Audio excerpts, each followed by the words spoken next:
Bonjour Christophe, dans 7 jours J, après, je crois, quelques jours de retard pour la fusée Ariane 6 qui doit s'élancer aujourd'hui pour son premier vol commercial. Oui, il s'agira du deuxième vol, du deuxième lancement après le vol inaugural qui avait eu lieu le 9 juillet dernier. Mais effectivement, c'est le premier vol commercial, c'est-à-dire le premier vol pour lequel il sera payé. Le décollage est prévu à 13h24, heure de Kourou en Guyane française. Il sera 17h24 à Paris, si tout va bien évidemment. Ariane 6 transportera un satellite militaire français espion, CSO-3, un bijou technologique qui doit permettre à l'armée de recueillir des renseignements pour l'appui d'opérations maritimes, terrestres et aériennes. Il peut aussi faciliter l'aide aux populations lors d'une catastrophe naturelle ou d'un naufrage. Il est par exemple capable de détecter de très petites embarcations sur l'océan à l'aide de cartographies très précises qu'on va voir, qu'on voit ici en image. Un satellite militaire espion, c'est important qu'il soit lancé par une fusée française ? En tout cas, ça donne un gage d'une certaine sécurité parce que c'est pas l'assurance, mais presque de ne pas avoir de fuite d'informations.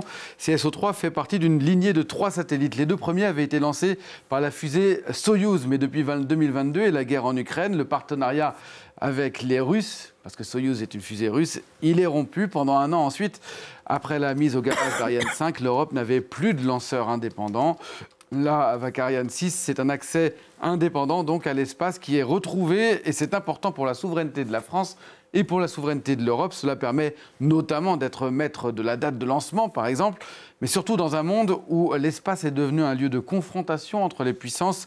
C'est un enjeu de souveraineté nationale, de sécurité nationale, avec des programmes militaires qui sont lancés depuis 2019 par les États-Unis, mais aussi par la France, qui développe une stratégie spatiale de défense. Et Ariane 6 est l'une des composantes de cette stratégie.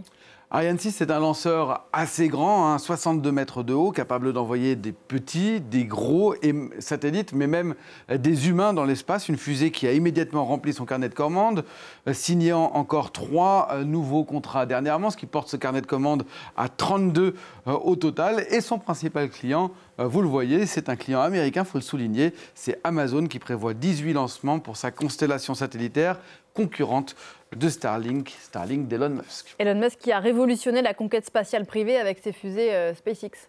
Révolutionné parce que ces fusées SpaceX, elles sont réutilisables depuis 10 ans, depuis 2015, ce qui diminue fortement les coûts.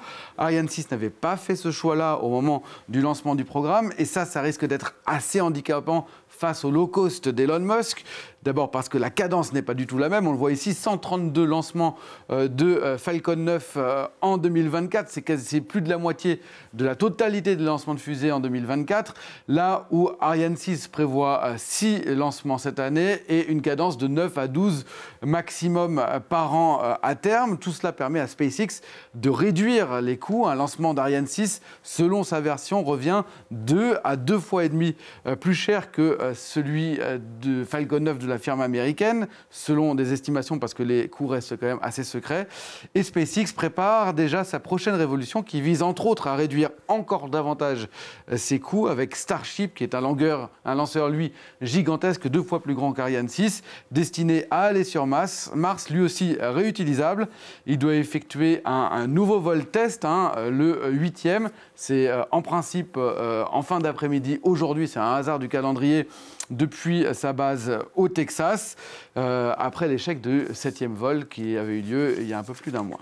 Et face à ça, et aux nouvelles fusées de Jeff Bezos, l'Europe doit rester dans la course. Elle travaille, elle aussi, déjà sur des moteurs réutilisables. C'est le cas, par exemple, d'Ariane Group, qui s'est associée à la start-up Maya Space, qui sera une mini-fusée réutilisable. Et puis, l'Europe travaille également à un successeur d'Ariane 6. Des start-up européennes sont également sur les rangs. Le marché à venir, il est immense, tant les enjeux sont grands. Et l'Europe est en train d'en prendre conscience, surtout face à la nouvelle donne géopolitique avec Elon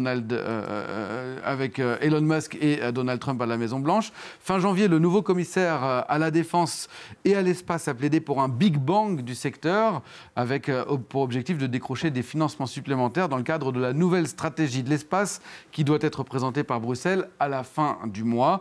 Car ces dernières années, les États-Unis avaient pris plus qu'un train d'avance, alors j'allais dire une fusée d'avance, avec un budget de 26 milliards de dollars rien que pour la NASA en 2023, 4 fois plus que l'Agence spatiale européenne à la même époque et presque 2 fois plus que la Chine. On va pouvoir voir tous ces chiffres dans un instant en images. Et dans le nouveau monde de Donald Trump, allié à Elon Musk, la prise de conscience de l'Europe était plus que nécessaire.